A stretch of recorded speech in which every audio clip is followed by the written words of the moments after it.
the home of the Tito's Ugly Sweater Party. I just got this year's hoodie sweater. Tito's has arrived. It is rocking. Season's drinkings from Rob. There you go. Ben's got the old school one on from 2019, and joining us on the Bobby B's hotline is the one and only Adam Giardino. He is old school. UConn Sports Network. How you doing, AG? I can't wait for Wednesday, the holiday party that we're all going to get to experience together. I just went and picked out my outfit, so it's not Tito's branded, but it's ugly, and I can't wait for you guys to see it. I don't want you to break news because we want to be surprised. Tell people what last year's outfit was. That explain some of your outfits because you go pretty much head to toe on these things. Well, if you remember last year, I lost the third-place tiebreaker, so that's why it's going to be so this year you got ripped off. Be a little bit little more robust.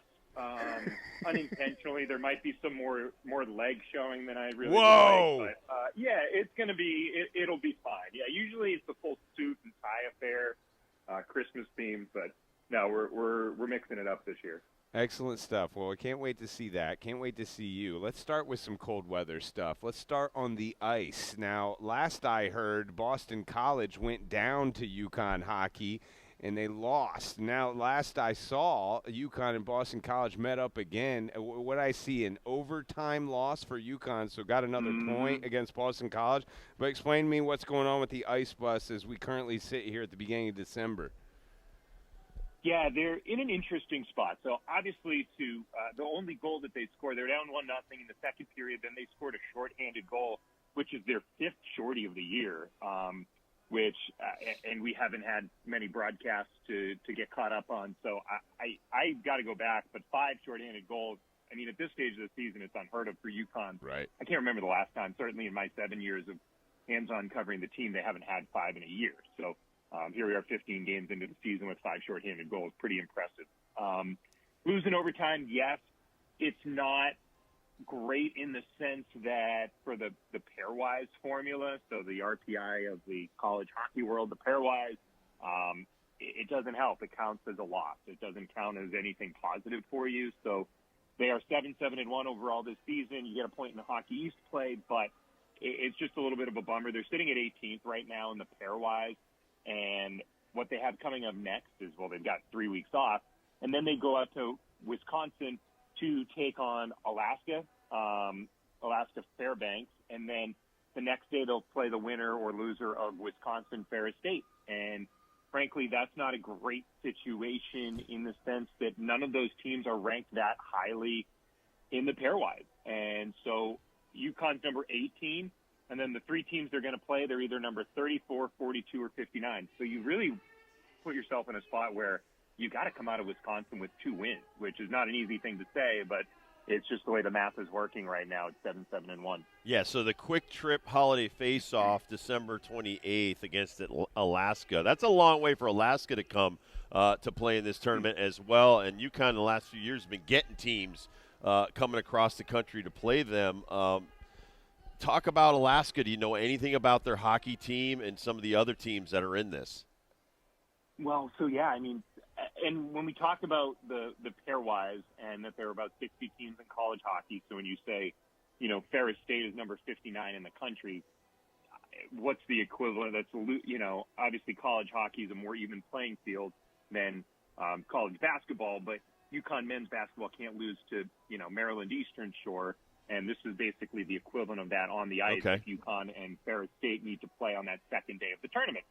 So what it means is, yes, Alaska Fairbanks, they're good. They're a college independent. It's an interesting program where they've got to travel all over the place, like you said. I mean, there's another program sort of near them in Alaska Anchorage, and then outside of that, you're traveling to Colorado. I mean, Colorado to Alaska is not that's not a commute. So where UConn gets to travel around to Providence and Boston and New Hampshire, Vermont, and kind of make it day trips, Alaska Fairbanks and Alaska Anchorage, those programs don't have that luxury. So it's not an easy program to be part of. And then you've got Wisconsin in this field as well. And even though they're not in the top 30 of the pairwise, the way that their conference is stacked, those teams generally kind of float back up the table. So even if Wisconsin has an off season, once they get into conference play, there's so many good teams in that conference that you're going to be fine losing to Wisconsin. But at the same token, if you knock off Wisconsin in Wisconsin, and that win, which doesn't seem like much right now, that could end up being a nice calling card for your pairwise formula later on in the season. I like that. Before we get into some of the hoops and the football bowl prediction stuff, UConn volleyball is in a thing. Yeah. I did not know this existed, Adam. I'm sorry to throw you a slider or a sweeper or a curveball on this one. Ready. NIVC, the National Invitation Volleyball Championship, I'm guessing that's what that stands for. Kind of like your NIT of college hoops. This, to me, illustrates how monstrous volleyball is getting in this country. Plus, UConn's volleyball team, great season for them to participate in this. I think it's really cool. So they're in the Sweet 16 against a team I used to cover, the East Carolina volleyball squad. That should be a lot of fun. But just tell me what you know about the NIVC and what kind of opportunity this is for this program. It's an awesome opportunity. Boston College volleyball had a chance to make a similar run last year. And actually, UConn volleyball 3 years ago, back when they had a surprisingly great season back in 2021, they finished 24-11. They went 13-5 in the Big East. They had a better year this year. But based on those numbers, UConn in 2021, they went to Boston College and they beat North Carolina A&T. They beat Boston College. Then they actually had a home game against North Florida before going out to Valparaiso, Indiana, which is, I know, close to where you grew up. And, yeah, you're not messing around with folks in the Midwest playing volleyball. So, True. Yeah, UConn got swept in that one. But it was a great end to a season. And, it's a great opportunity, like you said, for volleyball as a sport to grow, because those sorts of postseason tournaments don't happen if there isn't some financial buy-in from all these institutions. You're not necessarily making money by going down to Greenville, North Carolina, and playing in this tournament, hotels and flights and all that good stuff. But what you're doing is you're growing the sport, you're growing your brand, and for, Coach Herman Kimball, it's just a great opportunity to continue to get that UConn brand out there. The program is on the rise.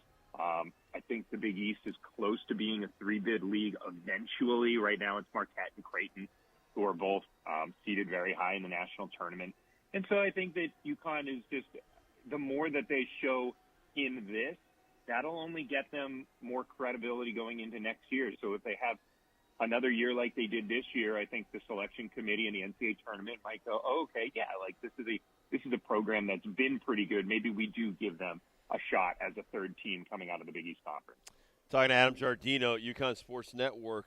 Paige Beckers has some shoes coming out. She's got a signature shoe from Nike, the first NIL player, men or women, to get her own signature shoe. It's designed mostly by her.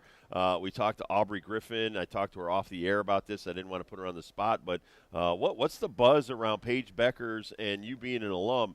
Got to be proud that UConn is the first to have a college athlete with their own shoe. I mean, first off, I love the colors, right? The purple and the blue. It looks great, men's or women's. I think it's something that both will wear. And I think that's pretty cool because I think that with, last year, Caitlin Clark grabbing the national headlines, that we started to see that, I don't know, not to say that white men are the next demographic that you should be shooting for in women's basketball. You shouldn't be shooting for anyone specific, but I think it became a little cooler nationally to follow basketball, and obviously the NBA players are doing a great job and always have in supporting WNBA players and saying, that these women can ball.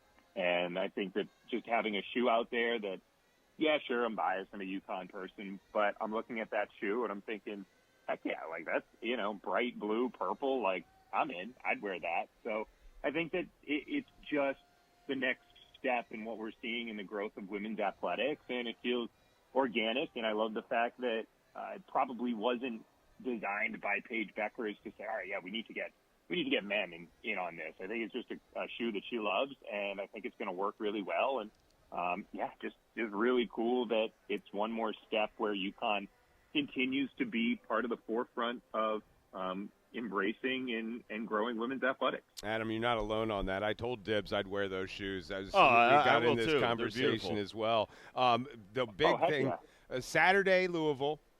By the way, Gilbert Arenas' daughter's on Louisville. Yeah, Wow, watch nice. out for, and Zach Randolph, both of them are freshmen. Watch out for that Saturday night. Sunday's Texas, 2 big basketball games. But the big thing on my mind, Sunday night, after this selection committee finds out who's going to be the 12 teams of the playoffs, hopefully we find out where UConn's going to a bowl game. We've asked Bob Joyce. We've asked Mike Crispino from the UConn Sports Network. It's your turn now, Adam Giardino from the UConn Sports Network.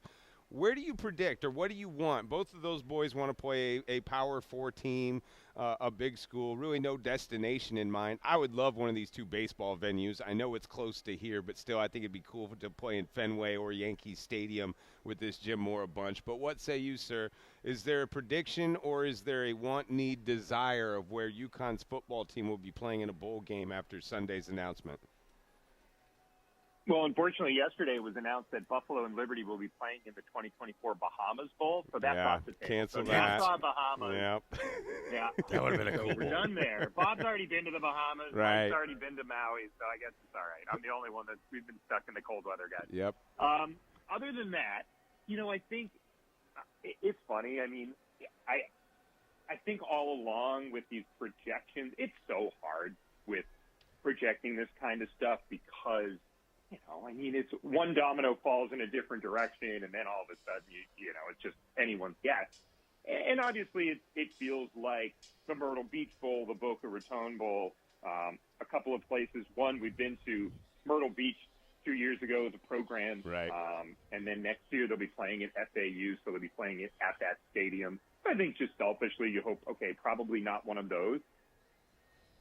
Boy, Yankee Stadium would be a lot of fun. I think the players would. Yeah, the players would really appreciate it. If we're talking bowl games, and what is the point of a bowl game? And it is to make money for the sponsors and the host that is putting the event on. Number one. And I don't understand, and I think that's 1,000 times. Numbers 1, 2, and 3. Right. And so why would UConn, if the conference tie-ins end up working out where there is a little flexibility, because these bowl games are pretty lock and key with who they have to take first. But if Yankee Stadium and the Pinstripe Bowl end up having some chips fall, where UConn becomes a possible within all the legal guidelines of what they're allowed to do, if that is a possibility, why do you not want to fill up 30,000 seats in a stadium? It would be outside of the college football playoffs. UConn at Yankee Stadium would fill up that stadium more than 95% of the other bowl games across the country. So I don't understand, if you're the Pinstripe Bowl, you're not taking a 6-6 UConn team. You're taking an 8-4. They've given you enough cover to say, oh, yeah, it's a good UConn football team. Why would you not choose the option to make the money? Agreed. So that's selfish, but I would love to be on the sidelines at Yankee Stadium, and I think that the players would love it. And then I don't understand why financially it wouldn't also be the smartest decision when money comes down to the final line. Adam, great hit. Love having you on every week, buddy. What are you doing this weekend? What am I doing? I've got 3 20-page papers to finish for my master's. Oh, you got the weekend off, nice. kind of. Yeah, nice. Yeah, just totally off. Yeah, totally.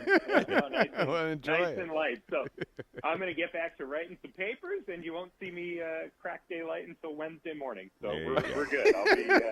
I'll be ready to go on Wednesday. Talk to me then. God bless you. Thank you, Adam. Thanks for working us in, my man. All right, guys. Adam Giardino, everybody, UConn Sports Network, master's degree. Damn. He's got Calhoun's grandson in one of his classes, too, by the way. Yeah, you Just throwing told me that out there. All right, we'll come back with the first dibs question of the day. We were at Tito's Ugly Sweater Party outside of Michael Jordan's Sports Bar at the Mohegan Sun.